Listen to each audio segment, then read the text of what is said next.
Kempegowda airport ಎಂದಿನಂತೆ ಟ್ಯಾಕ್ಸಿಗಳು ಓಡಾಟವನ್ನು ನಡೆಸ್ತವೆ, ಯಾವುದೇ ಸಮಸ್ಯೆ ಆಗ್ತಾ ಇಲ್ಲ ಅಂತ ಈಗ ಓಲಾ ಊಬರ್ ಏರ್ಪೋರ್ಟ್ ಟ್ಯಾಕ್ಸಿಗಳು ಸಂಚಾರವನ್ನು ನಡೆಸ್ತಾ ಇವೆ.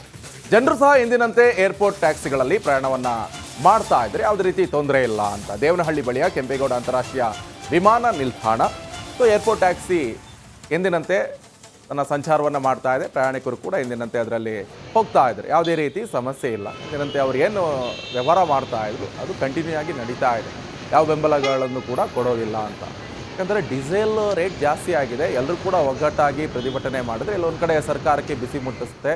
ಸೊ ಬಿಸಿ ಮುಟ್ಟಂಥ ಸಂದರ್ಭದಲ್ಲಿ ಮತ್ತೆ ಡೀಸೆಲ್ ರೇಟ್ ಕಡಿಮೆ ಆಗ್ಬೋದು ಎನ್ನುವಂಥ ನಿರೀಕ್ಷೆ ಒಂದಿಷ್ಟು ಲಾರಿ ಮಾಲೀಕರ ಒಂದು ಯೋಚನೆ. ಆದರೆ ಒಂದಿಷ್ಟು ಜನ ಬೆಂಬಲ ಕೊಟ್ಟಿದ್ದಾರೆ.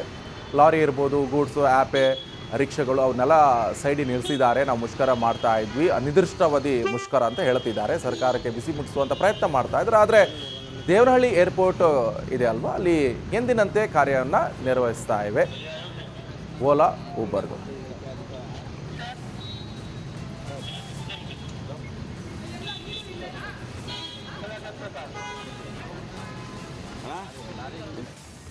ರಾತ್ರಿಯಿಂದಲೇ ಲಾರಿಗಳ ಸಂಚಾರ ಬಂದ್ ಆಗಿದೆ. ಇಂದು ಇಡೀ ರಾಜ್ಯಾದ್ಯಂತ ರಸ್ತೆಗೆ ಇಳಿಯಲ್ಲ 7 ಲಕ್ಷ ಲಾರಿಗಳು, ಗೂಡ್ಸ್ ಹಾಗೆ ಟ್ರಾನ್ಸ್ಪೋರ್ಟ್ ಸಂಪೂರ್ಣ ಬಂದ್ ಆಗಿದೆ. ಮುಷ್ಕರಕ್ಕೆ ಪೆಟ್ರೋಲಿಯಂ ಅಸೋಸಿಯೇಷನ್ ಹಾಗೆ ಚಾಲಕರ ಸಂಘಗಳಿಂದ ಮುಷ್ಕರಕ್ಕೆ ಬೆಂಬಲ ಕೂಡ ಸಿಕ್ಕಿದೆ. ಡೀಸೆಲ್ ಬೆಲೆ ಸೇರಿದಂತೆ ಹಲವು ಬೇಡಿಕೆ ಈಡೇರಿಕೆಗೆ ಆಗ್ರಹ ಕೂಡ ಕೇಳಿ ಬರ್ತಾ ಇದೆ. ಡೀಸೆಲ್ 2 ರೂಪಾಯಿ ಜಾಸ್ತಿ ಮಾಡಿದ್ರು, ಕಡಿಮೆ ಮಾಡಬೇಕು ಅಂತ ಈಗ ದೊಡ್ಡ ಮಟ್ಟದ ಮುಷ್ಕರಕ್ಕೆ ಲಾರಿ ಚಾಲಕರು ಇಳಿದಿರುವಂಥದ್ದು. ಲೀಟ್ರಿಗೆ 2 ರೂಪಾಯಿ ಜಾಸ್ತಿ ಆಗಿದೆ, ಕಡಿಮೆ ಮಾಡಿ, ಇಲ್ಲಾಂದರೆ ನಾವು ಈ ಮುಷ್ಕರವನ್ನು ಕೈ ಬಿಡಲ್ಲ. ಅಬ್ವಿಯಸ್ಲಿ ಈಗ ಲಾರಿ ಮುಷ್ಕರ ಆದರೆ ದೊಡ್ಡ ಮಟ್ಟದ ಲಾಸ್ ಕೂಡ ಸರ್ಕಾರಕ್ಕೆ ಆಗುತ್ತೆ.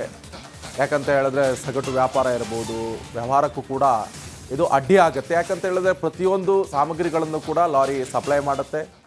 ಹಳ್ಳಿವರೆಗೂ ಕೂಡ ಸಾಮಗ್ರಿಗಳನ್ನು ಇದೇ ಟ್ರಾನ್ಸ್ಪೋರ್ಟ್ ಹೋಗ್ತಾ ಇರುವಂಥದ್ದು, ಸಪ್ಲೈ ಮಾಡ್ತಾ ಇರುವಂಥದ್ದು. ಆದರೆ ಪೆಟ್ರೋಲ್ ಇರ್ಬೋದು, ಪೆಟ್ರೋಲ್ ಟ್ಯಾಂಕಿ ಪೆಟ್ರೋಲ್ ಹಾಕಬೇಕಲ್ವಾ, ಎಲ್ಲಿಂದ ಹೋಗುತ್ತೆ? ಪೆಟ್ರೋಲ್ ಬಂಕ್ಗೆ ಲಾರಿ ತಗೊಂಡು ಹೋಗ್ಬೇಕು, ಅದು ಕೂಡ ಬಂದಾಗಿದೆ. ಈಗ ಸರ್ಕಾರ ಏನು ಮಾಡುತ್ತೆ, ಇವರ ಬೇಡಿಕೆಯನ್ನು ಈಡೇರಿಕೆ ಮಾಡುತ್ತಾ ಎನ್ನುವಂಥ ಪ್ರಶ್ನೆ ಕೂಡ ಈಗ ಇದೆ. ಈ ಬಗ್ಗೆ ಮಾಹಿತಿ ಕೊಡ್ತಾರೆ ಮಾದೇಶ್, ನೇರ ಸಂಪರ್ಕದಲ್ಲಿ ಜಾಯ್ನ್ ಆಗಿದ್ದಾರೆ. ಮಾದೇಶ್, ಒಂದ್ ಕಡೆಯಲ್ಲಿ ಲಾರಿ ಮುಷ್ಕರ, 7 ಲಕ್ಷ ಲಾರಿ ಚಾಲಕರು ಕೂಡ ಈ ನಿರ್ಧಾರವನ್ನು ಮಾಡ್ಕೊಂಡಿದ್ರು, ಲಾರಿ ಇಳಿಸಲ್ಲ ಅಂತ ಹೇಳ್ತಿದ್ದಾರೆ. ಇದರಿಂದ ಸರ್ಕಾರಕ್ಕೂ ಕೂಡ ಲಾಸ್ ಆಗುತ್ತೆ. ಅದು ಕೂಡ ಪೆಟ್ರೋಲ್ ಬಂಕ್ ಅಲ್ಲೂ ಪೆಟ್ರೋಲ್ ಹಾಕಬೇಕಾದ್ರೂ ಕೂಡ ಈ ಲಾರಿ ಹೋಗಬೇಕಾಗತ್ತೆ, ಬಂಕಿಗೆ ಅದನ್ನು ಸಪ್ಲೈ ಮಾಡಬೇಕಾಗತ್ತೆ. ಅದರಿಂದ ಜನರಿಗೆ ಅದನ್ನು ಪೆಟ್ರೋಲ್ ಸಪ್ಲೈ ಮಾಡ್ತಾರೆ. ಆದರೆ ಅದಕ್ಕೂ ಕೂಡ ಬಂದ್ ಆಗ್ತಾ ಇರುವಂಥದ್ದು. ಸದ್ಯಕ್ಕೆ ಏನು ಆಗ್ತಾ ಇದೆ, ಈ ಮುಷ್ಕರಕ್ಕೆ ಸರ್ಕಾರ ಏನು ಸ್ಪಂದಿಸುತ್ತಾ?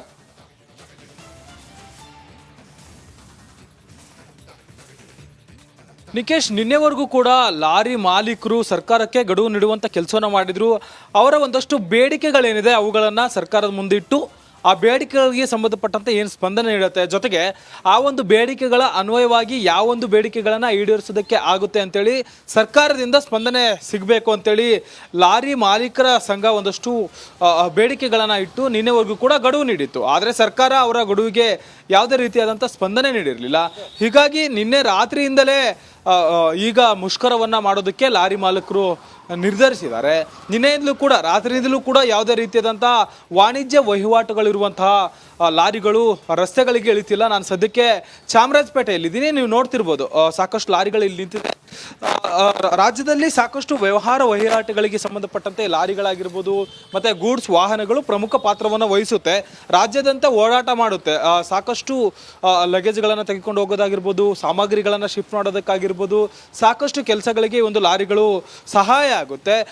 ಒಂದು ರೀತಿ ಸಾಕಷ್ಟು ಪ್ರಮುಖ ಪಾತ್ರವನ್ನು ವಹಿಸುವಂಥ ಈ ಒಂದು ಲಾರಿಗಳು ಇವತ್ತು ನಿಂತಿದೆ. ನಿನ್ನೆಯಿಂದಲೂ ಕೂಡ ಲಾರಿಯನ್ನು ನಾವು ಎತ್ತೋದಿಲ್ಲ ಅಂಥೇಳಿ ಲಾರಿ ಮಾಲೀಕರು ಈಗಾಗಲೇ ಡಿಸೈಡ್ ಮಾಡಿಬಿಟ್ಟು ಮುಷ್ಕರವನ್ನು ಮಾಡ್ತಿದ್ದಾರೆ.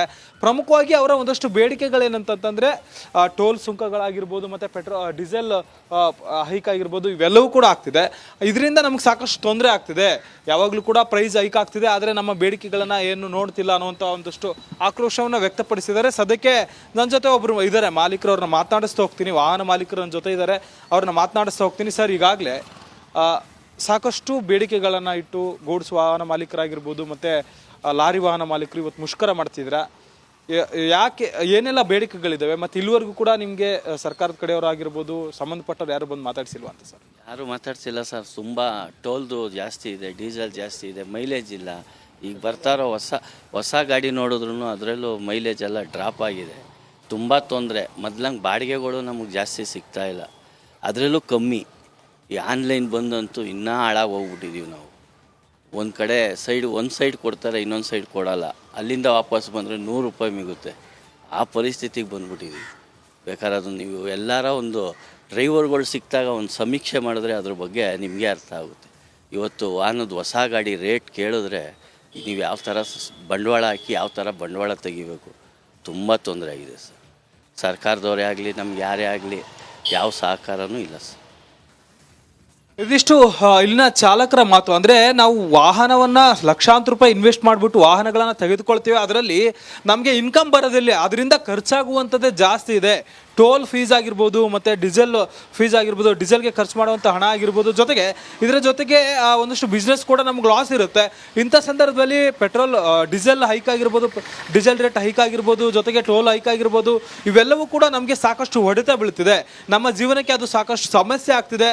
ಅದ್ರ ಬಗ್ಗೆ ಸರ್ಕಾರ ಗಮನ ವಹಿಸಬೇಕು. ಸರ್ಕಾರ ಇದ್ರ ಸಂಬಂಧಪಟ್ಟವಾಗಿ ಯಾವುದೇ ರೀತಿಯಾದಂಥ ಸಹಾಯ ನಮಗೆ ಮಾಡ್ತಿಲ್ಲ ಅಂತೇಳಿ ಅಸಮಾಧಾನವನ್ನು ಹೊರಹಾಕ್ತಿರುವಂಥದ್ದು. ನಿಕೇಶ್, ಮದೇಶ್, ಇನ್ನೊಂದು ಬಹಳ ಪ್ರಮುಖವಾಗಿ ಈಗ ಲಾರಿ ಮುಷ್ಕರವಕ್ಕೆ ಆದರೆ ಸಾಮಾನ್ಯ ಜನರ ಮೇಲೆ ಇದು ಯಾವ ರೀತಿಯಾಗಿ ಪರಿಣಾಮ ಬೀರುತ್ತೆ ಅಂತ?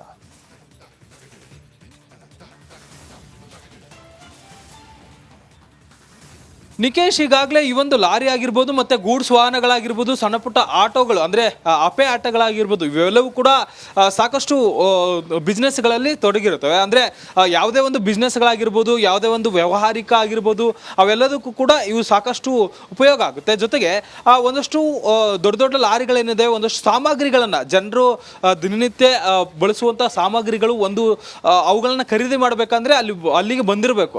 ಅಂತಹ ಸಾಮಗ್ರಿಗಳನ್ನು ಸಾಗಾಟ ಮಾಡೋದಕ್ಕೆ ಇಂಥ ಲಾರಿಗಳನ್ನು ಬಳಸಲಾಗುತ್ತೆ. ದೊಡ್ಡದಾಗಿ ಅಂದರೆ ಯಾವುದೇ ಒಂದು ತರಕಾರಿಯನ್ನು ಟ್ರಾನ್ಸ್ಪೋರ್ಟ್ ಮಾಡೋದಕ್ಕಾಗಿರ್ಬೋದು, ಒಂದಷ್ಟು ವಸ್ತುಗಳು ವೆಹಿಕಲ್ಗಳನ್ನು ಟ್ರಾನ್ಸ್ಪೋರ್ಟ್ ಮಾಡೋದಕ್ಕಾಗಿರ್ಬೋದು, ಜೊತೆಗೆ ಸಿಲಿಂಡರ್ಗಳನ್ನು ಟ್ರಾನ್ಸ್ಪೋರ್ಟ್ ಮಾಡೋದಕ್ಕಾಗಿರ್ಬೋದು, ನೀವು ನೋಡ್ಬೋದು. ಈ ರೀತಿಯಾದಂಥ ವಾಹನಗಳನ್ನು ಈ ಲಾರಿಗಳನ್ನು ನೋಡಿದ್ರೆ ನಿಮ್ಗೆ ಗೊತ್ತಾಗುತ್ತೆ. ಪ್ರತಿಯೊಂದು ವಾಹನಗಳನ್ನು ವಸ್ತುಗಳನ್ನು ಸಾಗಾಟ ಮಾಡೋದಕ್ಕೆ ಒಂದು ಜಿಲ್ಲೆಯಿಂದ ಮತ್ತೊಂದು ಜಿಲ್ಲೆಗೆ ಸಾಗಾಟ ಮಾಡೋದಕ್ಕೆ ಇಂಥ ಲಾರಿಗಳು ಸಾಕಷ್ಟು ಬಳಕೆ ಆಗುತ್ತೆ. ಈ ಒಂದು ವ್ಯಾವಹಾರಿಕವಾಗಿ ಪ್ರತಿದಿನವೂ ಕೂಡ ಲಕ್ಷಾಂತರ ಲಾರಿಗಳು ಓಡಾಡುತ್ತೆ ಬೆಂಗಳೂರಿನಲ್ಲಿ. ಬೆಂಗಳೂರು ಆಗಿರ್ಬೋದು, ಬೇರೆ ಬೇರೆ ಜಿಲ್ಲೆಗಳಿಂದ ಓಡಾಡುತ್ತೆ. ಇಂಥ ಸಂದರ್ಭದಲ್ಲಿ ಅವರು ಈ ರೀತಿಯಾದಂಥ ಸಂದರ್ಭಗಳಲ್ಲಿ ಸಾಕಷ್ಟು ನಮ್ಗೆ ತೊಂದರೆ ಆಗ್ತಿದೆ. ನೋಡಿ, ಇಲ್ಲಿ ನೀವು ನೋಡ್ತಿರ್ಬೋದು, ನಮ್ಮ ವಿಡಿಯೋ ಜರ್ನಲಿಸ್ಟ್ ನಿಮಗೆ ತೋರಿಸ್ತಾರೆ ಯಾವ ಬೇಡಿಕೆ ಏನೇನಿದೆ. ರೆಡ್ಯೂಸ್ ಮಾಡಿ, ಡೀಸೆಲ್ ಪ್ರೈಸ್ ಏನಿದೆ ಅದನ್ನು ಕಮ್ಮಿ ಮಾಡಿ, ಜೊತೆಗೆ ಸ್ಟೇಟ್ ಹೈವೇ ಟೋಲ್ ಪ್ಲಾಜಾದಲ್ಲಿ ಸಾಕಷ್ಟು ಟೋಲನ್ನು ತೆಗೆದುಕೊಳ್ಳಲಾಗ್ತಿದೆ, ಅದನ್ನ ಇದು ಮಾಡಿ. ಜೊತೆಗೆ ಬಾರ್ಡರ್ಗಳಲ್ಲಿ RTO ಚೆಕ್ ಪೋಸ್ಟ್ ಮಾಡ್ತಾರೆ, ಅದರಿಂದ ಸಾಕಷ್ಟು ನಮಗೆ ಕಿರುಕುಳ ಆಗ್ತಿದೆ. ಜೊತೆಗೆ FC ಫೀಸಸ್ಗಳು ಮತ್ತು ಎಂಟ್ರಿ ಟೈಮಿಂಗ್ಸ್ ಅಂದರೆ ದಿನಕ್ಕೆ ಸಂಜೆವರೆಗೂ ಕೂಡ ಈ ದೊಡ್ಡ ದೊಡ್ಡ ಗೂಡ್ಸ್ ವಾಹನಗಳಾಗಿರ್ಬೋದು, ಹೆವಿ ವೆಹಿಕಲ್ಗಳಿಗೆ ಅವಕಾಶ ಇಲ್ಲ. ಸೊ ಅವೆಲ್ಲದರಿಂದ ಕೂಡ ನಮಗೆ ಸಾಕಷ್ಟು ತೊಂದರೆ ಆಗ್ತಿದೆ ಅಂತೇಳಿ ಆಕ್ರೋಶವನ್ನು ವ್ಯಕ್ತಪಡಿಸ್ತಾ ಇದ್ದಾರೆ. ಇದರಿಂದ ಒಂದು ರೀತಿಯಾದಂಥ ಸಿಸ್ಟಮ್ ಇಲ್ಲಿ ಹೋಲ್ಡಲ್ಲಿ ಇಟ್ಕೊಂಡಂಗೆ. ಯಾಕಂದರೆ ಸಾಕಷ್ಟು ವ್ಯವಹಾರಗಳಲ್ಲಿ ಈ ಒಂದು ಲಾರಿಗಳು ಭಾಗಿಯಾಗಿರ್ತವೆ, ಸಾಕಷ್ಟು ಸಾಮಗ್ರಿಗಳನ್ನು ಮತ್ತೊಂದರಿಂದ ಮತ್ತೊಂದು ಕಡೆ ತಲುಪಿ